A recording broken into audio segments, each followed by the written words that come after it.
दी छोड़ सदगुरु संत रामपाल जी महाराज की जय। भगत भाइयों, मैं बिंदु दास उत्तर प्रदेश के उन्नाव जिले से हूँ। दास का मोबाइल नंबर 70 126 81 835 है। भगत भाइयों, ये पुस्तक ज्ञान अमृत एवं षड्यंत्र का बीज। भगत भाइयों, ये पुस्तक आप जब तक नहीं पढ़ोगे, जब तक आपकी समझ में ये मैनेजमेंट नहीं आएगा,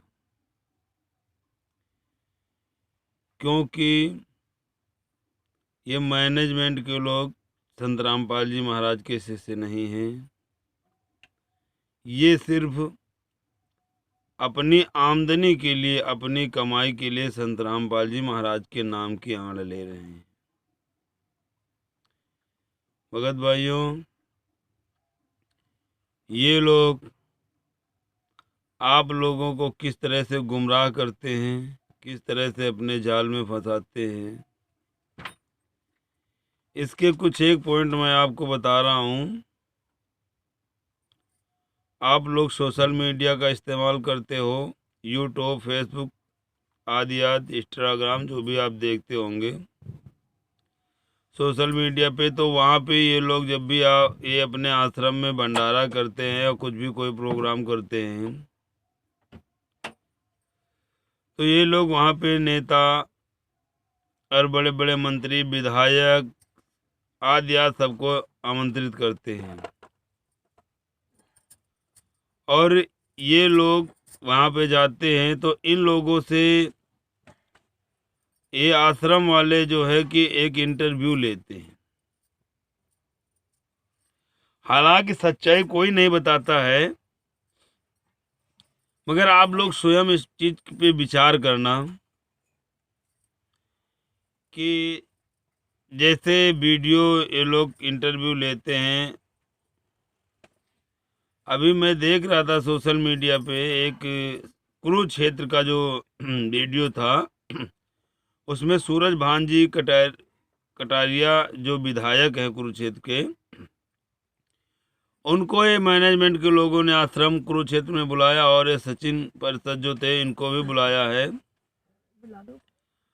और ये जो मैनेजमेंट अपना चैनल बना के रखा, सा न्यूज चैनल, क्योंकि भाई इन लोगों के पास पैसा है, पैसा बहुत है। आप पैसे से इनसे नहीं जीत सकते हो, क्योंकि ये बेईमानी की कमाई इनके पास बहुत ज़्यादा हो गई है। तो अपना चैनल बनाए हैं और वहाँ पर जो है कि ये उन लोगों को तनख्वाह देते हैं। ऐसा नहीं वो लोग के सेवा के नाम से कोई जान ना पाए, इसलिए उनको सेवक कहते हैं। उनको तनख्वाह मिलती है, तनख्वाह पे रखते हैं। ये भगत भाइयों सब कुछ पूछते हैं कि सर आपको जो है कि यहाँ सतलोक आश्रम में आए हो, आपको कैसा लगा, भक्तों को व्यवहार कैसा लगा, और संत रामपाल जी महाराज के ये जो कार्यक्रम है ये कैसा लगा, वो सारा कुछ पूछते हैं। मगर कोई भी ये प्रश्न नहीं करता है कि संत रामपाल जी निर्दोष हैं कि दोषी हैं, ये कब छूटेंगे। सर आप यहाँ के विधायक हो, मंत्री हो, और हम लोग अपने गुरु के बिना अधूरे हैं। हमारे गुरुजी निर्दोष हैं, वो दोषी नहीं हैं, और कोर्ट ने उनको जो है कि 5 महिला बच्चे के हत्या के आरोप में दोषी करार दिया है। वो हत्यारे कौन हैं उनके बारे में कोई जानकारी नहीं है। क्यों नहीं है, क्यों नहीं पूछते लोग? क्योंकि इन लोगों को पता है कि हमें ये चीज नहीं पूछना है। इनका मालिक इनको सख्त बताता है कि आप लोग केवल प्रशंसा के पात्र बनना। कि संत रामपाल जी महाराज का भंडारा, संत रामपाल जी महाराज के जो उपदेश हैं कि दहेज मुक्त शादियां कराना, रक्तदान कराना, देह दान कराना, ये सारी चीजें होंगी। मगर कोई भी गुरु जी के प्रति अपना व्यवहार व्यक्त नहीं करता है कि मेरे गुरु जी निर्दोष थे। उन्होंने हमें सत्संग रूपी वचनों में ज्ञान दिया कि एक चींटी तक को नहीं मारना है, क्योंकि हम सभी जीवात्मा उस परमात्मा के बच्चे हैं। वो चीज कोई भी नहीं कहता है। अपनी तारीफ होनी चाहिए कि हमारा आश्रम चलता है, और वही वही इंटरव्यू ये सोशल मीडिया में डाल करके हम लोगों को गुमराह करते। हम लोग क्या देखते, अरे यार भाई मैनेजमेंट तो बहुत अच्छा है। अभी देखो वहाँ पे विधायक भी जाते हैं, मंत्री भी जाते हैं, सारे लोग वहाँ जाते हैं और सब लोग तारीफ करते हैं। तो हम लोग के अंदर आज भी वो लालच है, जो काल वाला लालच था, जो सतयुग में हमने जो गलती की थी कि काल ने जो एक पैर से अपना तप किया था, वो हम लोग से बताता था कि हम लोग वहाँ ऐसा करते वैसा करते, वहाँ खूब बढ़िया से खान पीन बनाएंगे और बढ़िया सुंदर सुंदर सजावट करेंगे। वो लालच आज भी हमारे अंदर जीवित है। हम सतलोक क्या करने जाते हैं? वहाँ सतलोक आश्रम में क्या करने जाते हैं? केवल जीव का स्वाद लेने जाते हैं। उसके अतिरिक्त हमें गुरु जी के तो दर्शन नहीं होते ना। रही बात फोटो के माध्यम से गुरु के दर्शन होना या पर टीवी द्वारा सत्संग होना, वो तो हम अपने घर में भी सुनते हैं ना। हमारे घर में भी, हमारे दरबार में भी हमारे गुरु जी की तस्वीर है ना। गुरु जी क्या कहते थे कि ये दास यदि बरवाला की गली में भी मिल जाए, यदि आप वहां नाम उपदेश ले लीजिए तो वहीं से आपको लाभ मिल जाएगा, वहीं से आपका उद्धार है। और जहां गुरु हो वहां जाओ। तो फिर हम लोग इतनी बात अपने गुरु की क्यों नहीं मानते कि हमारा गुरु जी जहां है हमें वहां जाना चाहिए? आश्रम में गुरु नहीं तो वहां क्या करने जाते हैं? आखिर भगत भाइयों, ये जो गद्दार हैं, ये 5 महिला 1 बच्चे के हत्यारे हैं, ये लोग तो अपना काम बाखूबी कर रहे हैं। इनको पैसा चाहिए, इनको पैसा मिल रहा है। किसी को तनख्वाह चाहिए, उसको तनख्वाह मिल रही है। जो जिसका ख्याल उसको मिल रहा है। आप लोगों को क्या मिल रहा है? ना तो आपके गुरु मिल रहे हैं, ना आपके गुरु के दर्शन हो रहे हैं, ना आपको लाभ हो रहा है। और फर्जी नाम दीक्षा तो आप ले सकते हो। इनको पैसा दो, मैनेजमेंट को पैसा दो, आप चाहे जहां नाम ले लो, क्योंकि ये तो धंधा खोल रखे हैं। धंधा तो कोई भी कर सकता है। ये भाई बेच रहे हैं। गुरुजी आपके भाव देखते थे कि हमारा बच्चा उस काबिल हुआ कि नहीं हुआ। और जब आपके अंदर वो भाव हो जाएंगे भगवान को प्राप्ति करने के लिए, वो तड़प बन जाएगी,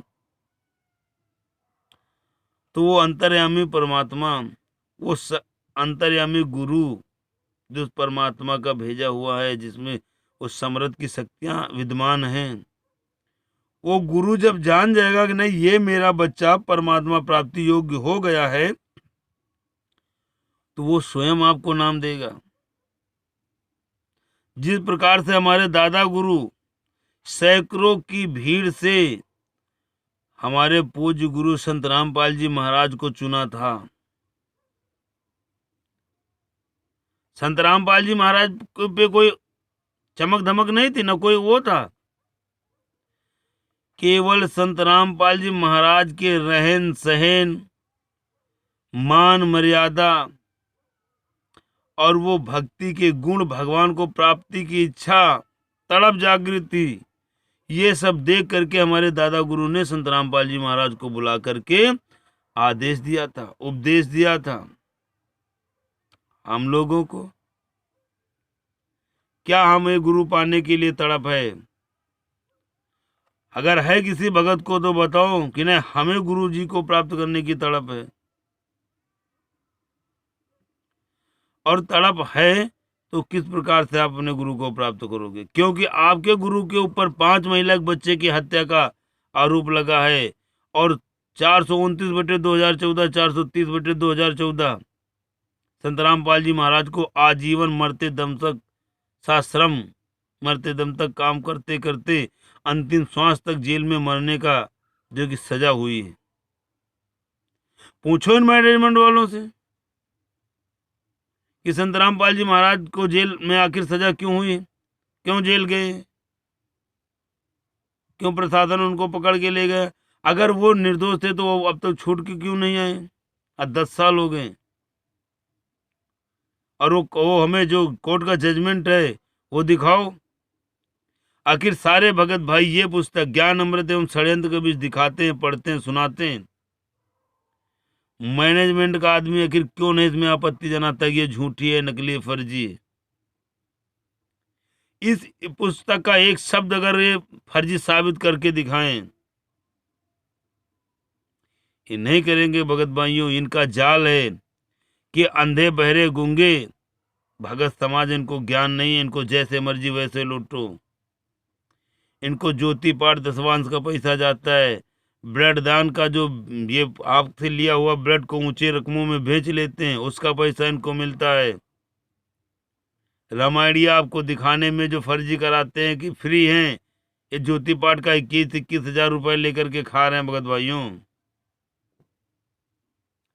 और ये मैनेजमेंट अगर सही होता ना, तो बिहार के सीनियर एडवोकेट शशि भूषण जी ने जब 25 फरवरी 2024 को इनको डिबेट के लिए संत रामपाल जी से आवेदन किया था, तो इन लोग को स्वीकार कर लेना चाहिए था। मगर ये गद्दार हैं, झूठे, कमीने, निकम्मे हैं, ये नहीं कर सकते, क्योंकि उनको मालूम था कि जेल से कोई कॉल आ नहीं सकती। जब जेल से कॉल आती नहीं है तो हम डिबेट कराएंगे, किससे कराएंगे। भक्तों को मूर्ख बनाने के लिए तो वो मोबाइल में ऐप्स आता है, उससे काम हो जाता है, भगत तो मूर्ख हो जाता है। और जिस भगत को भी सुनाया जाता है, दिखाया जाता है, उसका मोबाइल पहले ले लेते हैं और बंद कमरे में इनको सुनाते दिखाते, ये अंधे बहरे, इनको क्या पता है। तो भगत भाइयों, ये पुस्तक ज्ञान अमृत एवं षड्यंत्र का बीज पुस्तक पढ़ो और जागृत हो।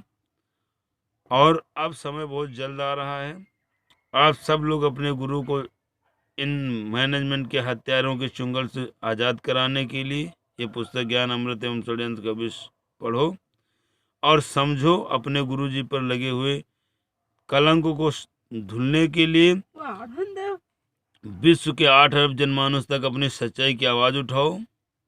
और जब तक आप लोग अपनी आवाज़ नहीं उठाओगे, जब तक आपके गुरु बाहर नहीं आ सकते हैं। मैं बिंदु दास, उत्तर प्रदेश के उन्नाव जिले से। दास का मोबाइल नंबर 701626 81 835 है। 7012681835। सत साहेब, जय हो बंदी छोड़ की।